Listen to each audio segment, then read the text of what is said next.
On behalf of General David Hunton, the Superintendent of the United States Military Academy, I bring you greetings from West Point, New York. I'm Colonel Tom McConnell, West Point class of 1968, Academy Admissions Coordinator for Tennessee's 3rd Congressional District, and I'm the current Director of Junior ROTC for Hamilton County Schools, Chattanooga.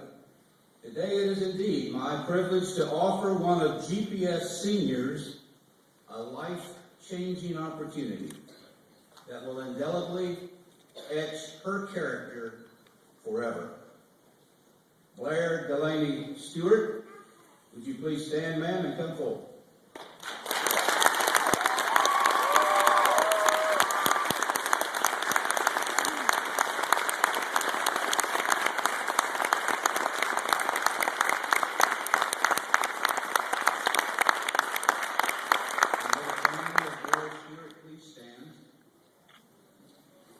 Ms. Blair Stewart has demonstrated academic prowess, leadership potential, and athletic abilities that have enabled her to compete for and win an appointment to the United States Military Academy.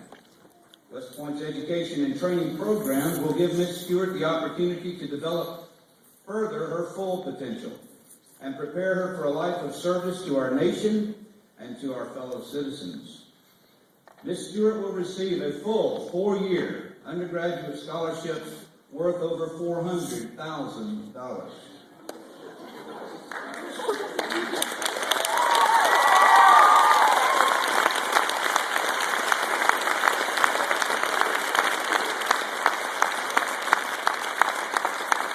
Upon graduation from West Point with a baccalaureate degree, she'll be commissioned in the Army of the United States of America to serve her proudly in the tradition of duty, honor, country. So on behalf of the President of the United States and the Secretary of Defense, it gives me great pleasure to announce the appointment and admission of Blair Delaney Stewart to the United States Military Academy class of 2015. As an alumnus of the class of 68, my dear, it is my distinct privilege to welcome you to the long gray line.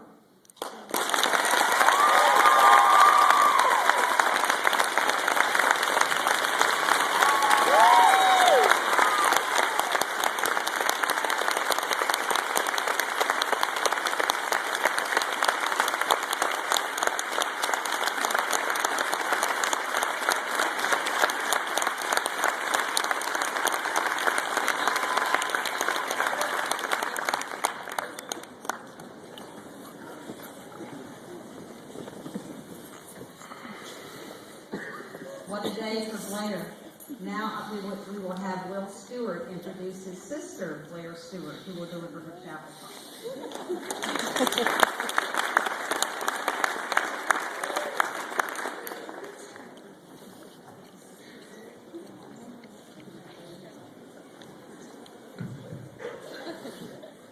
Hi everyone. I'm Will, Blair's brother. Blair's made me proud of all the incredible things she's done with her life. She's always motivated others to learn from her, even if there hasn't only been 2 to 3 hours of sleep every night. She's proved herself capable of accomplishing anything. Her grades are an excellent example of this in her accomplishment of becoming a National Merit Scholar. Blair, I'll miss you while you're away at college, especially you thinking that you can kick my butt. But I know you'll be successful with whatever you choose to do with your life, because you're a strong, independent woman who will fight for whatever you think is right. And with that, would like you all to meet my sister, Blair Delaney Stewart.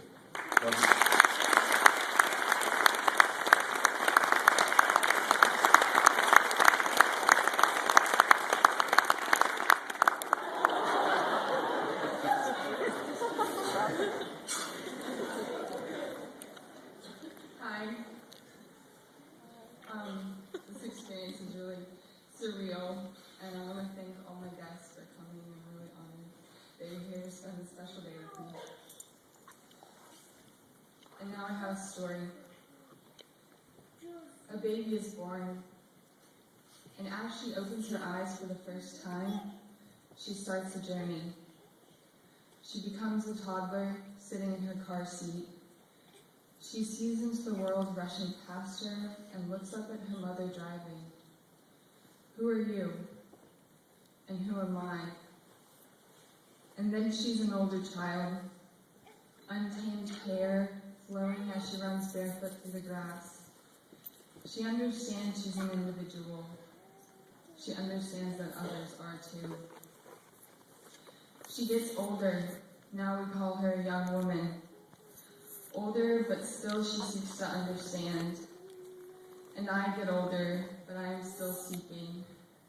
Because maybe that girl is me. Or maybe she's you. And now she must figure out how she fits into the world. It comes rather naturally for her, as it does for all of us. Each day we go through the process of figuring out what makes us unique, what we're interested in, and what we're passionate about. And by the time we're here, as seniors in high school, we're close to understanding our individual strengths and recognizing how we differ from one another. We're making evaluations of the world around us and defining life in our own terms. But at this point, we face a conflict. There's a difference between how we're starting to define ourselves and how this world we've grown up into has chosen to define us. And with this comes the conflict of an inner-created definition of success and the one imposed on us by our culture. So why is this something we must reconcile? It's because we're being fed one-size-fits-all futures. We've been given examples of success: the high-ranking politician, the Wall Street bull, the headline news anchor. And for some people, one of those might be their dream job, and we can be sure that they'll perform it to their greatest ability. But many of us decide upon these professions without having really decided we want to be them. We know they call our dreams childish, so we adopt certain goals, neglect our desires, and we conform. The passion and uniqueness we've been developing throughout our lives falls victim to an end result that someone else manufactured. This trend will never change as long as we're dictating our own futures. As long as we aren't dictating our own futures. In the 21st century and beyond, they say, we have no choice but to be scientists and engineers and computer programmers. Our culturally defined job will be to compute. But if we reject that traditional definition of success now, and instead let ourselves become the defining power, we can change the course of the world. And that's what we must do. We must change the world. We have to live each day with a purpose because our lives need to make a difference. I'm not going to let you think it's okay to neglect the social responsibilities we have as humans, because it's not. Every single day we see things wrong with the world. Corruption on Wall Street and in Congress, racial and religious discrimination, violations of the rights that used to be protected under the Constitution. The past generation is passing to us many of its problems as well. An overwhelming amount of debt, less competitiveness in the cutthroat global job market, the threat of global warming, war in the Middle East, the loss of power to China and India, and I could go on.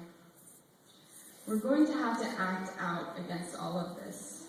We're going to have to make Congress members accountable to the populace, restore our habeas corpus rights, find a way to spend more constructively our citizens' tax money, improve our education system, and eliminate unsustainable resources. And yes, our generation probably won't fix all those problems, or the countless others we face. But we do have the opportunity to reverse the trend. I hope you're not discouraged by all this, because I have faith in us. I have faith in our generation, and I have faith in the class of 2011. You should too. This year, I've been able to listen to many of you speak of that which you feel strongly. I witnessed your love for art and music, learned about your interests in fields such as biomedical engineering, and been empowered by your desires to eliminate crimes such as human trafficking. If we can embrace these passions of ours and act on our own definitions of success, we will work towards fulfilling the responsibility we have towards humanity. We have to make the world a better place for the generations to come, and we will make the world a better place for the generations to come.